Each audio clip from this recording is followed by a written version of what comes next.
The Labour Party has been told it has a mountain to climb to get back into power in the next 5 years in a damning report that lays bare the crumbling of the opposition under Jeremy Corbyn and the huge challenge facing Sir Keir Starmer. Jeremy Corbyn led the Labour Party to its worst general election result in recent history in December, disastrously failing to take advantage of a Conservative government in crisis from a change of leader and Prime Minister, and the increasing struggles to get Brexit over the line.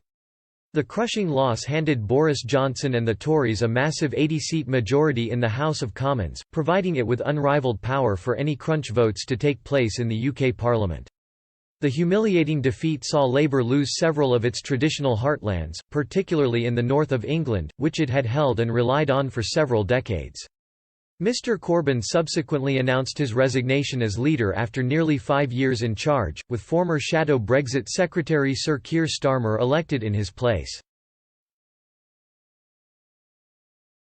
Now a major report looking at the disastrous general election defeat has laid out the huge task ahead of Sir Keir, warning the party will not win unless urgent and immediate changes to its culture and foundations are made. The report has been put together by Labour Together, which was set up to unite MPs and activists from different traditions, and was prepared by a 15-strong panel of commissioners, including former leader Ed Miliband and James Meadway, who advised the former Shadow Chancellor John McDonnell. This uses interviews with senior party figures, as well as previously unseen polling and analysis, and outlines huge faults in Labour and in particular its election campaign.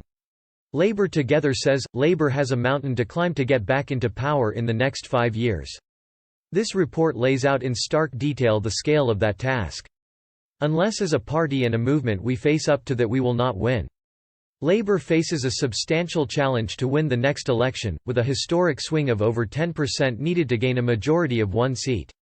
No major party has ever increased their number of MPs by over 60%, which is what Labour would need to do to win in 2024.